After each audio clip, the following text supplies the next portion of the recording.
Because tonight we have Frenchmen here in the audience, and it's lovely to have you with us. Lots of other people may not talk to the French, but not me. I don't think unless we talk to you, we can make you see sense. And two little words the French nation should learn to say. Please and thank you. That's all, that's all, that's all. Are you right, Brian? Yeah. Good, this is what's known as the warm-up of the audience. Are you okay, Davey? Oh, fine. Good, they were here last week, they come back for more. And are you okay for your speciality your speciality act later? Good, fantastic as well. And how are you? Are you well? Splendid. Did you get mother's milk in the beginning? No. Oh, no wonder, no wonder. And you obviously were here last week and you've come back for more. And are you a happy bunny? Are you? Are we ready to roll? Yes! Roll titles!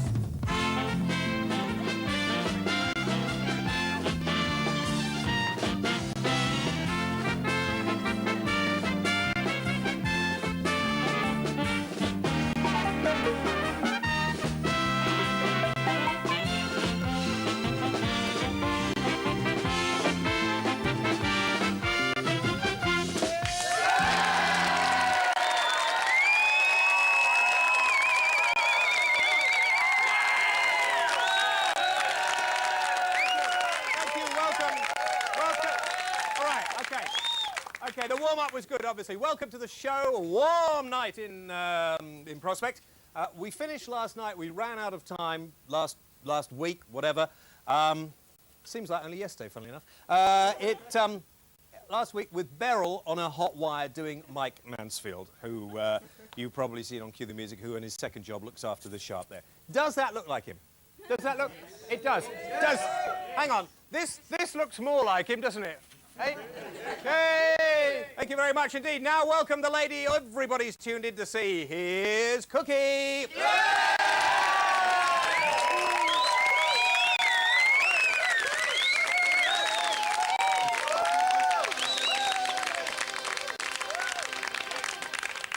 My words! Do you like this? Give us a twirl. Give us a twirl. Long shot. Give us a little twirl. Very nice. Very, very nice. And where'd you get this? This is an American number. Is it? Yes, I see. Okay. Well, I'm very lovely. Very, very lovely. Very lovely indeed. What do you want now? Thank you. Okay, fine. Yes. Right. Okay, the I'm winner not going to interrupt this time. Shut up. Okay, fine. I'm going to go off. Okay, the winner for 30th of June was Rose Rush from Ipswich. What? Got Adam Woodyatt coming on later, you know. He's gorgeous, isn't he? Would you like to work for him in his fish and chip shop? Well, I was bothered about the fat splashes on me, you know. Yeah. Actually, if he makes it, he's been recording apparently, and if he makes it earlier, we might get him into the show a bit earlier. Okay. So if you see Adam Woodyatt, Ian Beale in EastEnders wandering around, shout out. Ready for this?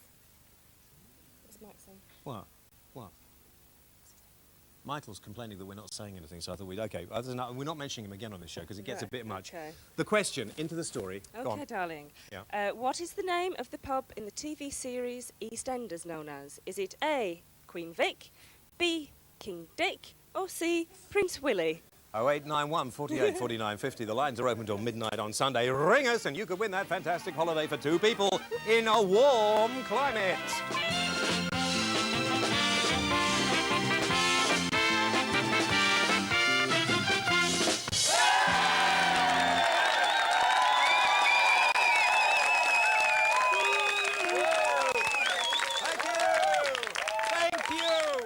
Right, enough, another shouting. Let's pretend we're a sensible programme. Please, will you welcome my first guests onto the programme tonight, Colin Andrews, Peter Brookesmith, and the fantastic Reg Presley!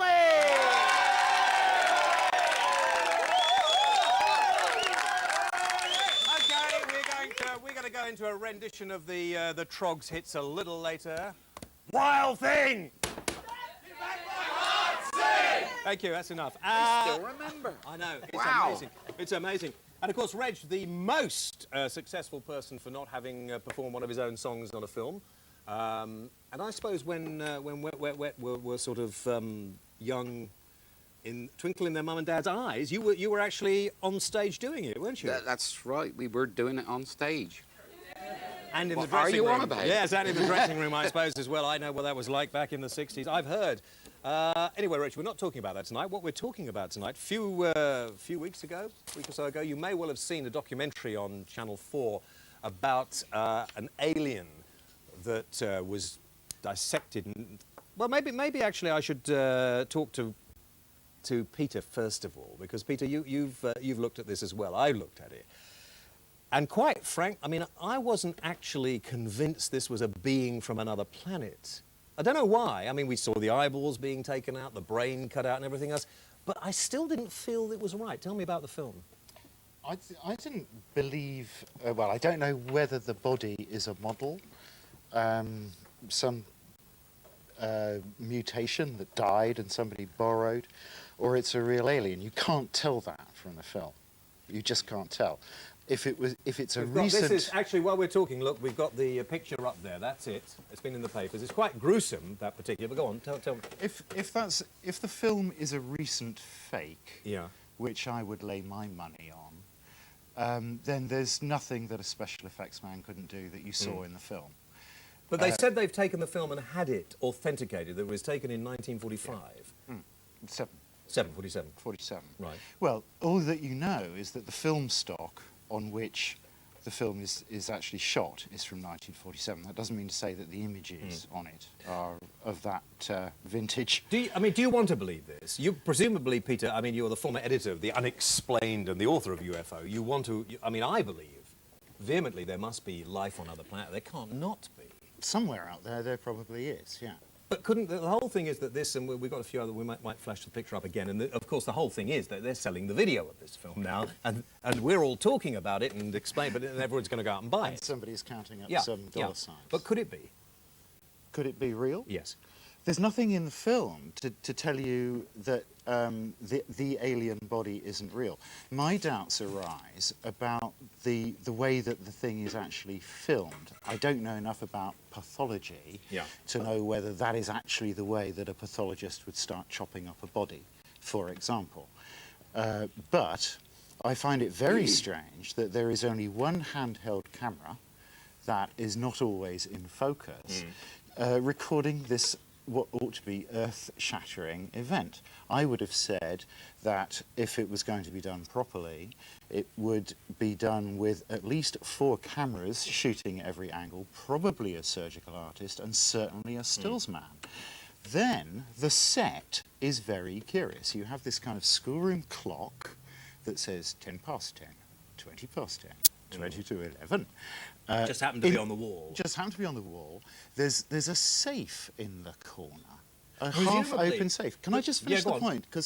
And then there's a telephone. All of these things are extremely unsterile. But you wouldn't, I mean, as far as I know, I'm not no medical expert, but in a mortuary and we're doing an autopsy, I mean, you're not particularly worried about the sterility of it unless you're really wanting to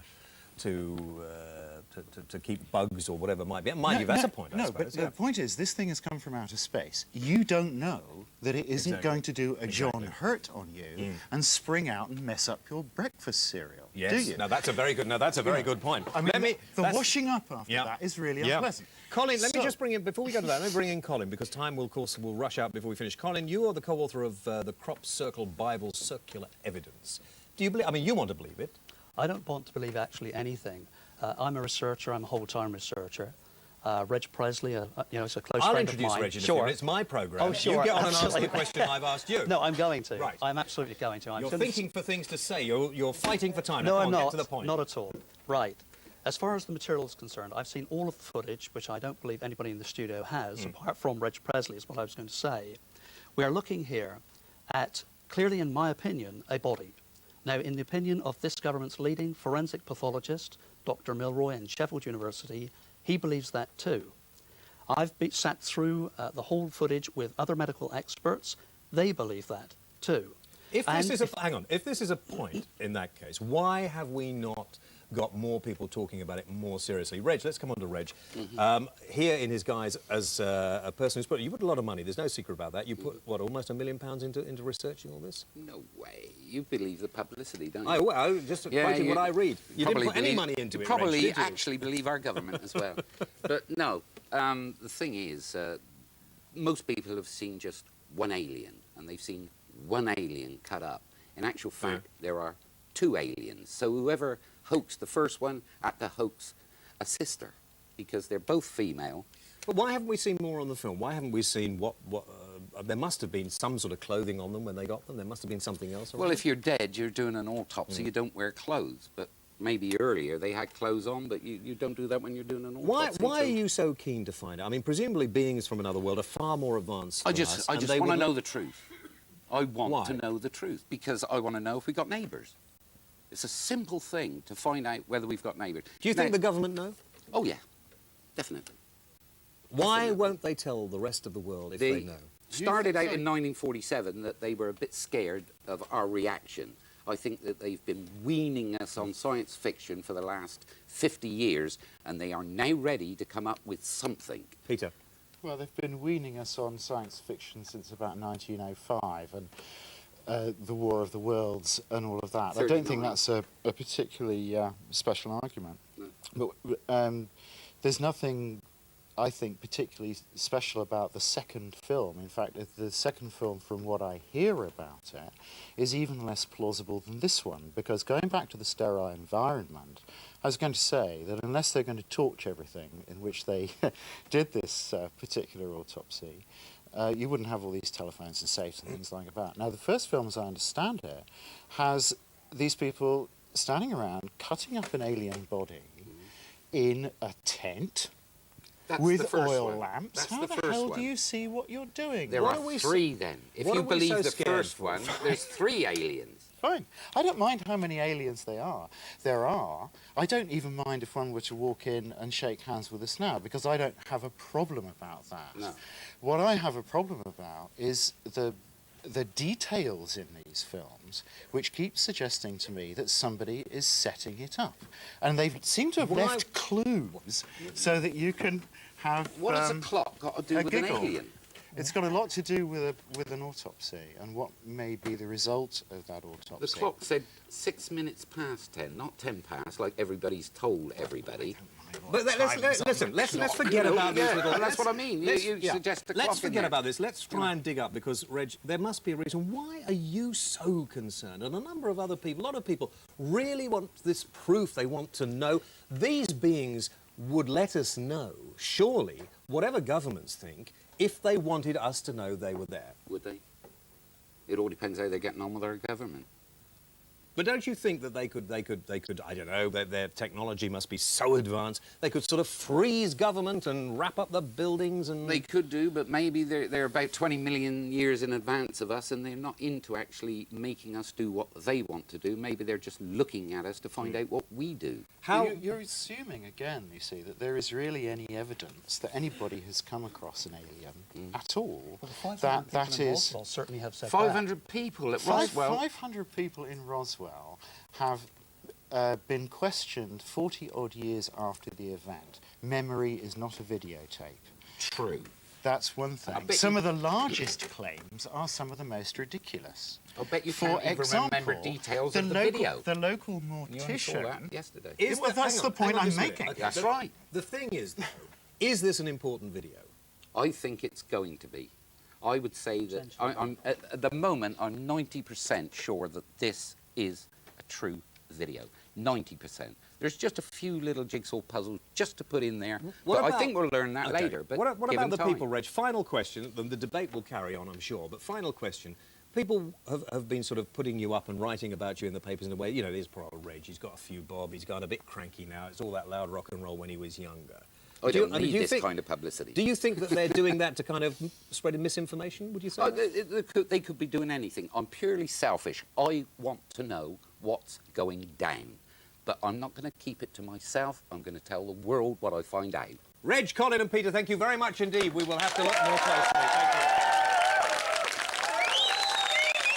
you.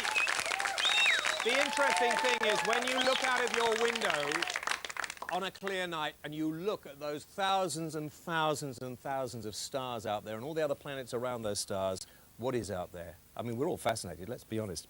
Music now. Here are the Turkeys!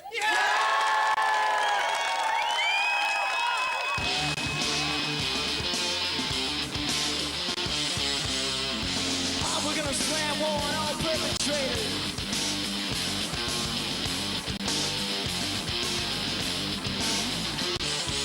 You know I never needed you to say I could never be the one today. I never liked the one who made me down. I never liked the one who made me frown. But I could never do the things you say, or even understand your evil way. So if you ever cross the path tonight, something probably through a one-way drive. In my head is down to the vertical. Do you doubt me, perpetrator? Do you doubt the things I say? Do you doubt me, perpetrator? Come again, we'll drop one man. Hey!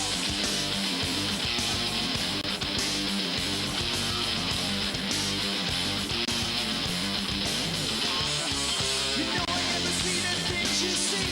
I never wanna be the one you be. I never like the one who made me down. I never like the one who made me frown.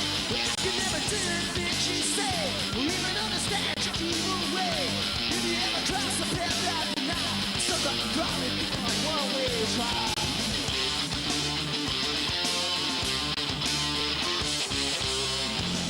Do you doubt me, perpetrator? Do you doubt the things I say? Do you doubt me, perpetrator? Come again, we'll come one day. Hey, do you doubt me, perpetrator? Do you doubt the things I say? Do you doubt me, perpetrator? Come again, we'll come one day. What I say? Check it out, did it?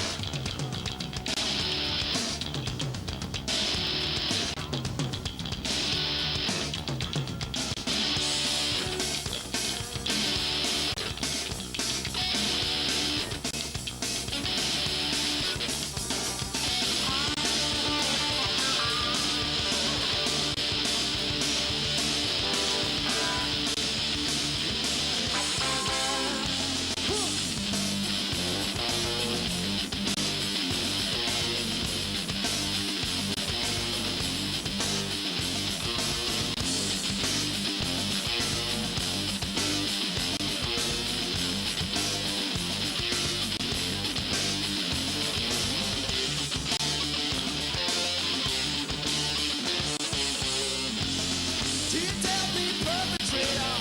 Do you doubt the things I say? Do you doubt me, perpetrator? Come again, we'll come one day. Hey, do you doubt me, perpetrator? Do you doubt the things I say? Do you doubt me, I'm a perpetrator? Get out my face, get out my way! Hey, just stay, just today. So que no sé. Right back here on Showbiz.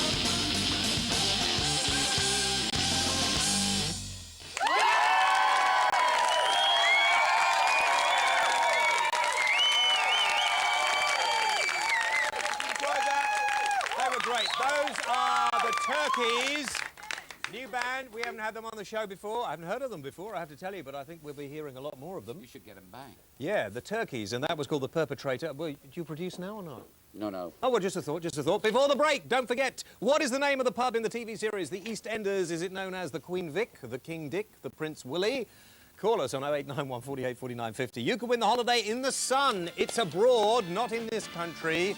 We know there's a lot of sun in this country at the moment. We're back very soon. Don't go away.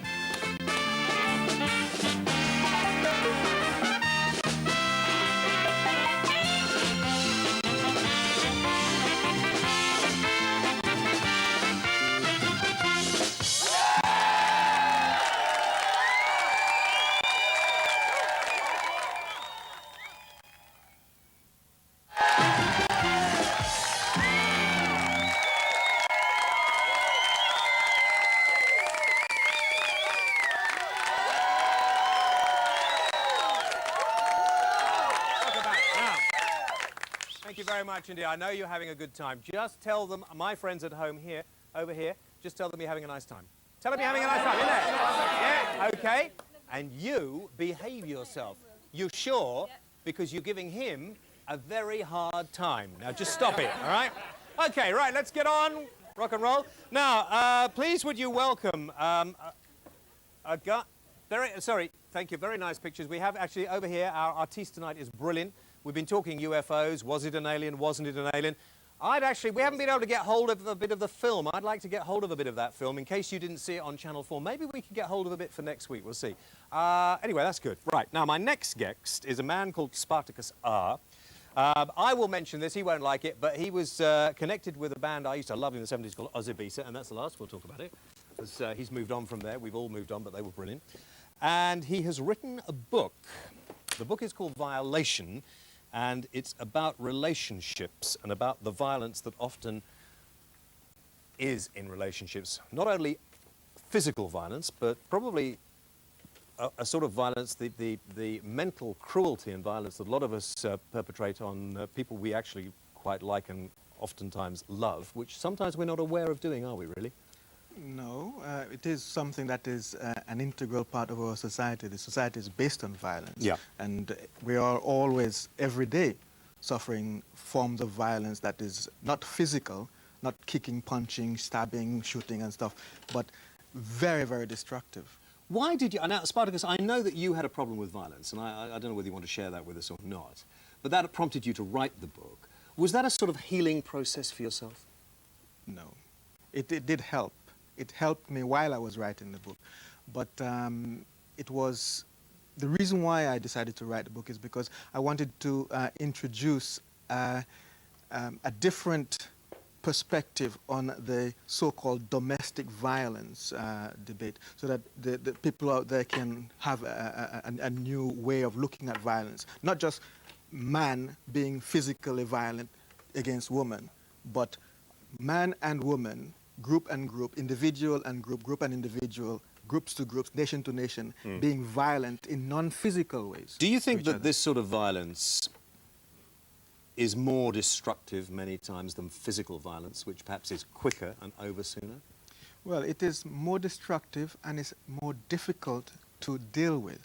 And most of the researchers who I have quoted in the book have actually accepted that non-physical violence is many, many times more destructive because it can cause people to destroy themselves. You can actually cause someone to commit suicide not by never touching them. Are you so... I mean, some people will read this and will say, oh, man, Spartacus, he's just... he's saying it's okay. Beat up on your woman, that's okay. No, he's not saying that at all. In fact, I saw a recent television program where they had an experiment where they were trying to get men, again men, to stop using physical violence. And someone on the program actually admitted that 60% of the men stopped using physical violence but found a better way to violate their partners. Is it always men? I mean, you're basing it that men are the most violent, but you sometimes, you're leading us to believe, anyway, I thought, I think we have to remember that when we read books, we all read them and we all come to a different conclusion, whatever that may be in many cases. I was led to believe that you were saying quite often women deserve the sort of treatment they got. No, nobody deserved to be violated. And I'm not saying in the book that it's always men. I'm saying that the ethos in the industry, in the violence industry, is that men are violent and women are victims. But you're looking for an excuse, aren't you? One moment. Men are violent. That is accepted. Women are violent. Men are victims and women are victims. And we are all responsible for the violence that happens in our relationships. That's basically what the book is about. Responsibility, power, harmony, balance. That's what I'm trying to put across. What do you hope that by reading this book people will achieve? They will find ways of preventing violence in their relationships, whether it be in their personal relationships or in relationships with groups on a social level. They will find ways of preventing violence. They will find ways of reducing the amount of violence, and I mean non-physical violence as well as physical violence. You blame the media, I know, for a lot of this, saying that we in the media portray violence as only a physical thing. It's quite difficult, isn't it? If you're making a play or something, it's quite difficult, I think, to actually portray mental violence.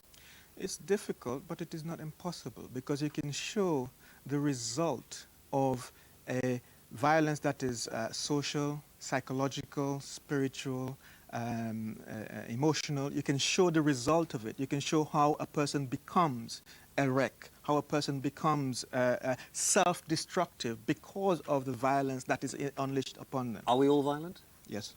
Without a doubt. Without a doubt, because we are existing in a violent society, a society that's based on violence. And it's not just the media that is perpetrating this idea that violence is just physical. The authorities who are violating us every single day, making laws against us and punishing us physically and non-physically if we don't obey these laws. These are the laws that are violating us, yes? And because of those violent actions against us, we then transfer it onto other people who are less powerful. Have you stopped being violent now? Have you stopped yourself? I mean, all the sort of day-to-day violence that we all participate in, whether it's yelling abuse at a traffic warden or whatever. Have you stopped this? Have you managed to contain this? I'm practicing. I'm learning. I'm learning to be constructively violent. And what I mean by constructively violent is that I'm learning to find ways of preventing others from violating me. And when you're living in a violent society, there is no way of being non-violent in a violent society. You have to meet violence with greater violence in order to stop it. Spartacus, thank you very much indeed. I'm going to read the book again now, having met you, because you do get a different perspective on it. It's certainly worth looking at. Thank you very much indeed. Okay, congratulations. Thanks.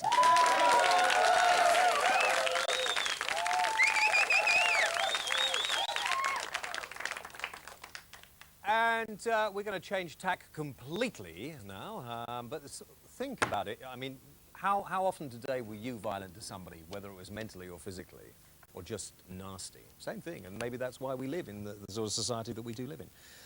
Now, while you're thinking about that, into all our lives, a little joy, a little light, a little sunshine, and of course when you turn on the television you see me there, then that's exactly what you get. Because you know that whale is the watchword for innovative television. It is fantastic. Brian C. Williams, who's sitting here in the front row, is now a household name because of this program. Tonight, Maurice, the unknown superstar, with a trouser-bulging rendition of Delilah! Good evening, fans. It's the one and only Mr. Thomas Jones. He's here tonight, well, half of him anyway, with his record-breaking hit, Delilah.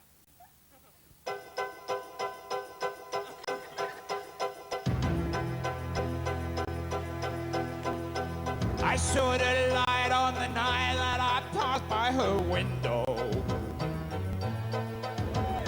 I saw the flickering shadows of love on her blind. She was my woman, put it there, baby. And she deceived me, I watched her went out of my mind.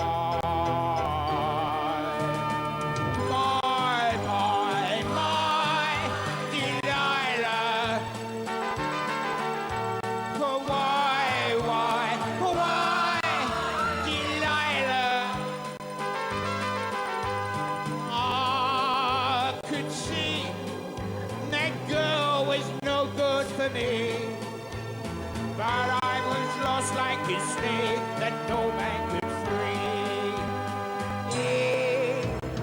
At break of day when that man drove away, I was waiting. I crossed the street to a house, she opened the door. She stood there laughing. I felt the knife in my hand, and she laughed no more.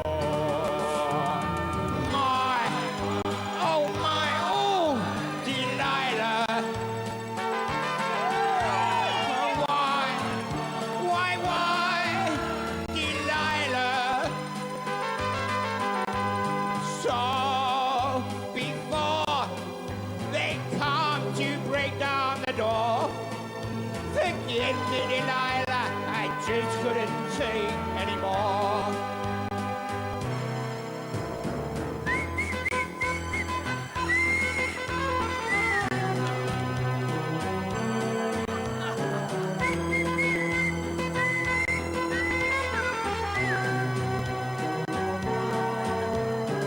She stood there laughing,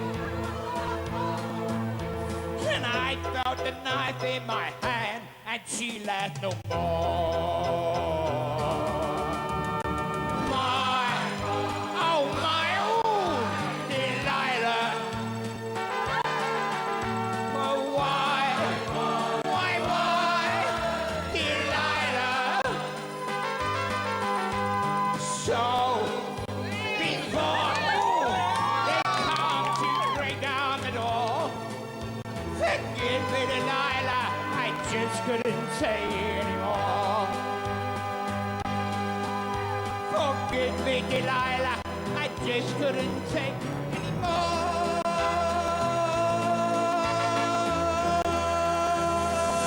Yeah!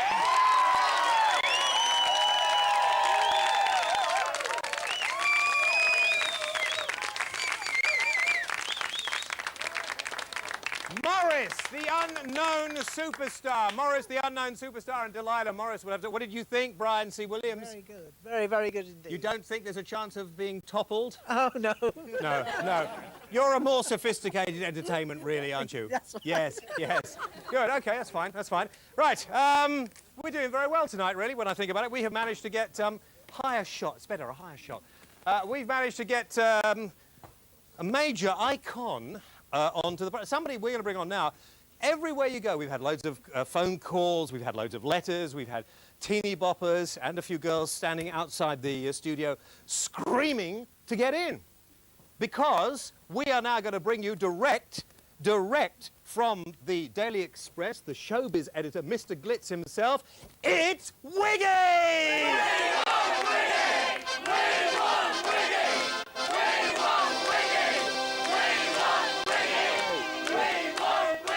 I'm here. Thank you. Calm down.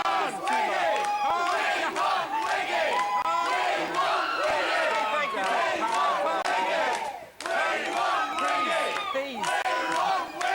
Love and peace. Peace. Love and peace. Do you have to Call bring it pans, call it boys and girls.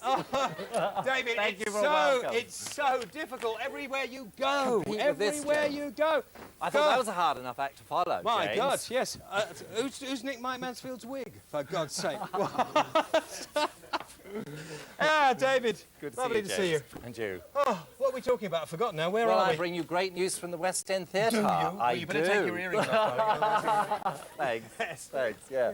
Any Yeah, more? Anyway, right, no, it's okay, it's Thanks fine. for Yes, that. okay. Yes. Right. Great news from the West End Theatre, James. Yes. You are... Great news. Yes, yes. 2 big new rock musicals are on the way. Whoa! In fact, we previewed a musical the other day. It was just quite good. I'll tell you about it later when we're off, because what was it called? South American Nights, wasn't it? Dangerous Nights. Well, yeah, this very good. time you're going to have the story of Billy Fury Yeah. and Ricky Nelson, 2 Together. icons of the 50s and the 60s. You see, they have heard of them. Anyway, Mike Reid, you know Mike Reid, your friend the DJ? I do, Mike Reid. Well- Fantastic. Hello, this is Mike Reid. Well, Yes. he's written a musical Can you carry on while I'm about doing this? Ricky Nelson. Right. Now, Ricky Nelson, as you probably know, had a very glamorous life. He was a star at 16 in America. Yeah, you carry it, David. A It's all big right, Wiggy. teenage idol, Yeah, and then done it. suddenly the worst thing happened. He was killed in an air crash. But before that, he sold as many records as Elvis Presley. But not many people know that, do they? No. Right.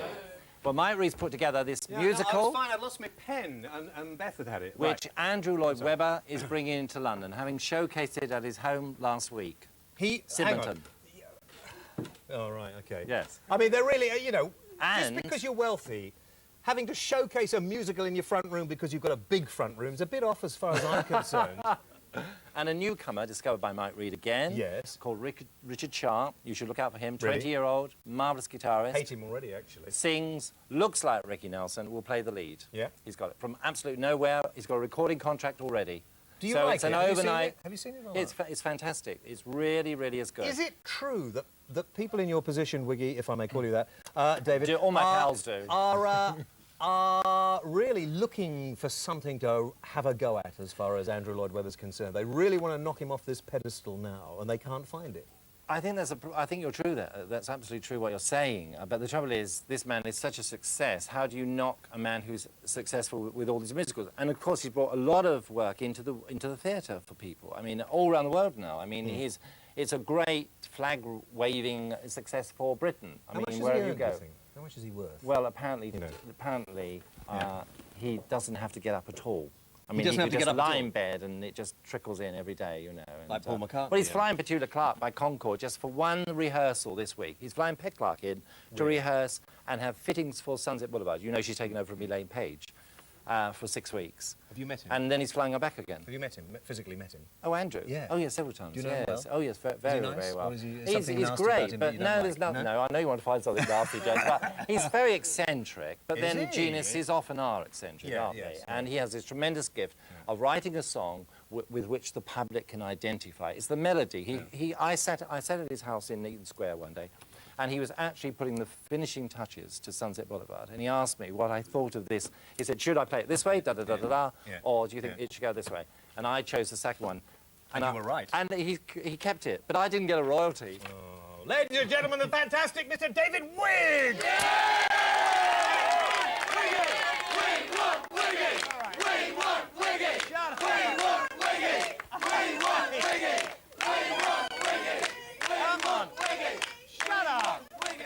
Thank you very much. Right, the competition. What is the name of the pub in the TV series The EastEnders known as? Is it the Queen Vic, the King Dick, or the Prince Willie?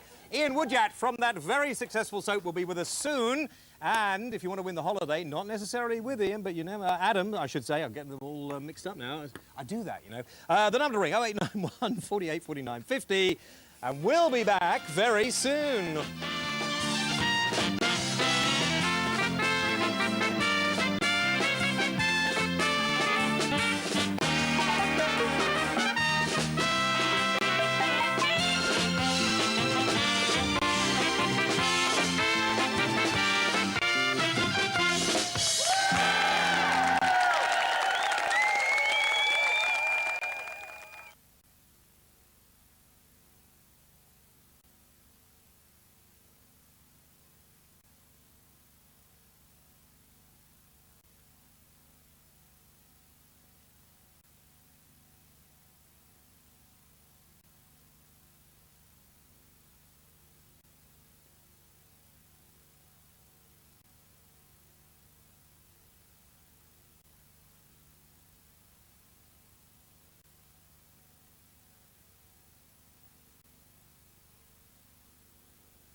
That's enough, Simon. If you just joined us, you missed the what was it? The Maurice, the Unknown Superstar. Little idea for you. Who do you think this is? Hang on, just a minute. That's fallen out. Right, okay. Here we are. La, la, la, la, la, la. I hate TV programmes that do in-jokes, but you've all seen him before somewhere. Supersonic, wasn't it? It was a long time ago. Right! Competition. I messed it up beforehand. What is the name of the pub in the TV series The EastEnders known as the Queen Vic, the King Dick, or the Prince Willie? Seriously, this is a serious competition. I have to keep saying this. A lot of people say, oh, it's just a joke, innit? No, it's serious.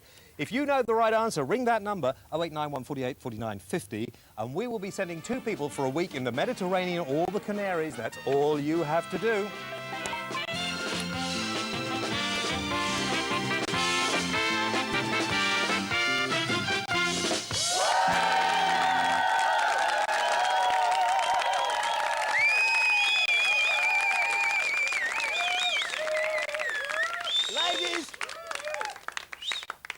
Ladies and gentlemen, here are the turkeys and Mr. Me, oh my!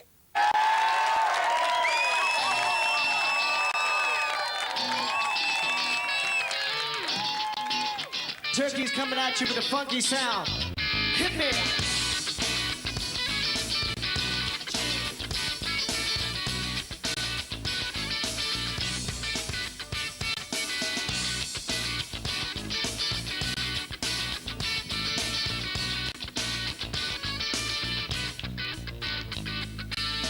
Inside where the monster lie, way down deep on the other side. Came to see on a burst in the sky. Mr. Me on my. Came to see with a pocket full of gold. Said we got a story that gotta be told. Came to see on a burst in the sky. Mr. Me on my. Yo, check it.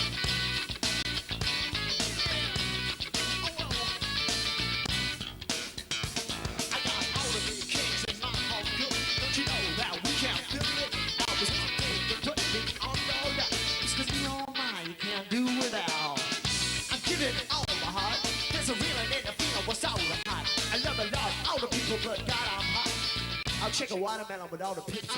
Wow!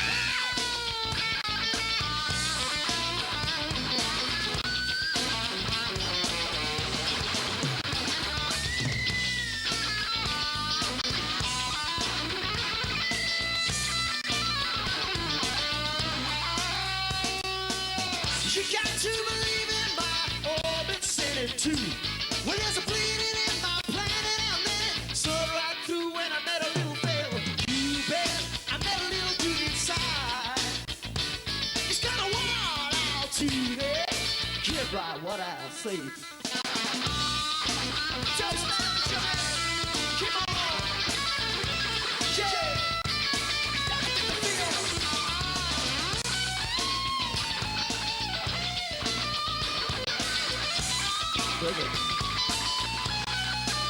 Bring it down.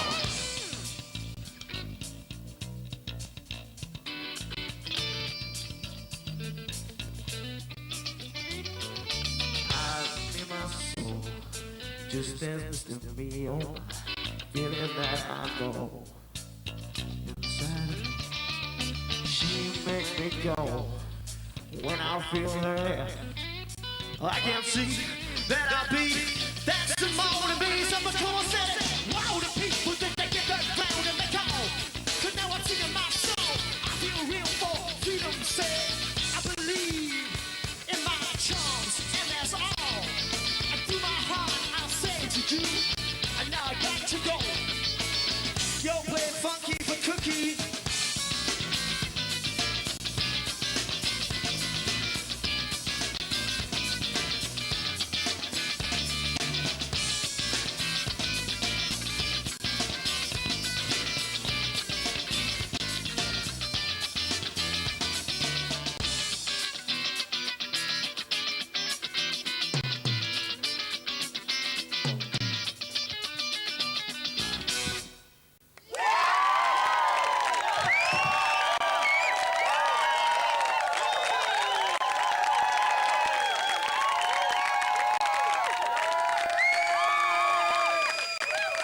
Hey, hot in the house tonight. Guys, thanks very much. Terrific. That's great. Fantastic. Where's Kooki? Yeah, they want Kooki. You can. That's okay. Okay. The turkeys.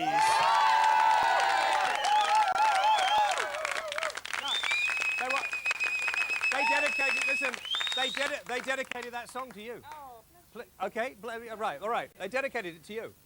Don't stand there hogging their shot. They were on the TV. You know, get in there and, you know, could she be a backing singer?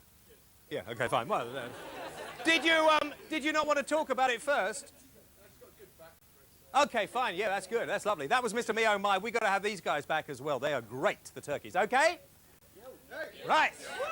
I don't know what to do. Are you okay?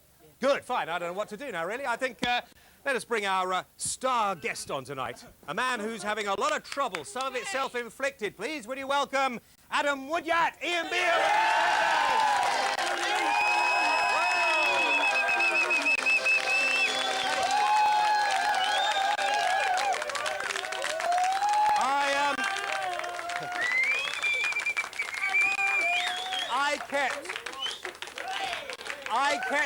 I kept Wiggy on because he's a big star of EastEnders, and it doesn't hurt even. He is. He's a huge star of We EastEnders. voted this man top soap actor of 19... The Daily Express voted him top actor of 1991 best soap actor, didn't Yeah, we? a long time ago.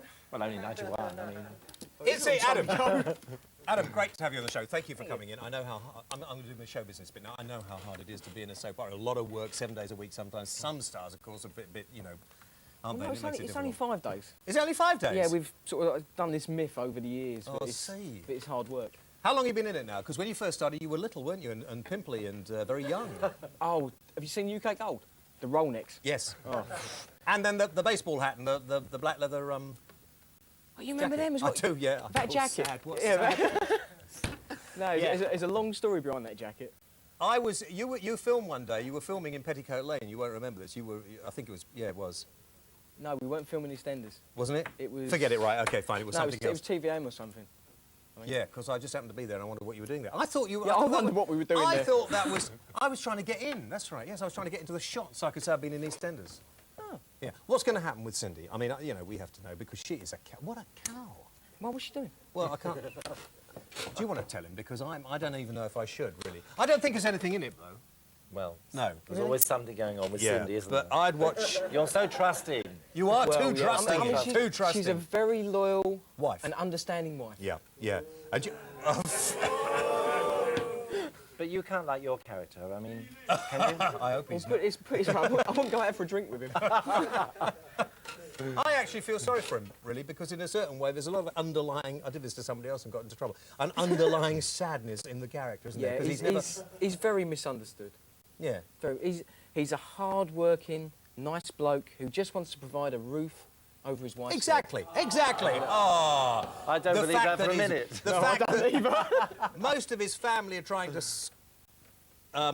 get a relationship going with his wife has got nothing to do with it. I don't... Well, let's be fair. I mean, there is one redeeming quality about Cindy. She does like to keep it in the family.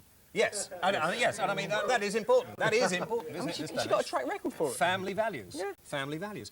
What I find quite interesting is that your mum, bless her, My mum. looks almost the same age as you do in many cases. Yeah, Jilly, bless her.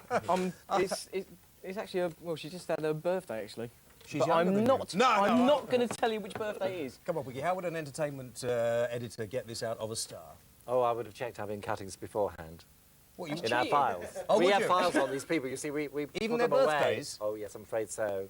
And it's very interesting Really? as they mature, how the age goes down of many stars, Really? including yours, James. So how old am I now? I'll have to check on that. Have a guess. Well, he looks very young, doesn't he? I reckon he's about Yeah, 28. 28. Oh, you're both wrong. 27. Yes. Oh, well, very Well, well. listen, not a bad Today, guess, though, not was bad, it? Not bad, no. I pride But myself in that. You got Mike Reed coming back. Did you know Mike Reed's coming back? I thought he was dead. No, he's coming back. No. He just did a Announced today. Announced today. No, it was announced several weeks ago. Well, into EastEnders cast, but to the media. Wiggy, you're not on the ball there. You really did. You know. Well, we announced it. But But you knew privately that. But Yes, That's okay, so different. don't spread it around, all right? We don't want you telling anybody. I don't want to get in trouble for that. No, you won't. Don't worry about it. You'll be okay. You'll be okay. You'll be fine. Don't. What was I going to say? I was going to ask you a very meaningful question like a lot of people in soaps, when they've been in as long as you, okay, it's a serious question, get out. And a couple of your cast members, of course, are getting out and have got out recently. Yes, But it's always unfortunately. difficult, isn't it? I mean, you know, do you feel... You could probably do a lot of other things, because I'm not being rude, Adam, because we're working together later this year. I'm not being that rude at all. Yes, I know. But You've got to be very careful, James. I mean, you've got one of those pliable faces that you could quite easily go into another character and you wouldn't. Do you know what I mean? Whereas some people would be, as far as the Grant brothers at the moment, I mean, they are stuck there for a long time, aren't they? I don't know. I mean, that's the character that they're doing at the moment. Yeah. I mean, Steve Mack's a very talented actor, and I know for a fact, not just because I play football with him at the weekends. And he threatens to beat you up if and you're he not threatens nice to beat me about up him. in the Yes. chippy if I'm not nice about him. Steve, anybody could do what they want to do. Yeah. It's just getting the opportunities to do You it. still enjoy it? Mostly. Most of the time, yeah. Yeah. I mean, it doesn't matter what your job is, whether you're a bin man, a plumber, a plasterer, whatever.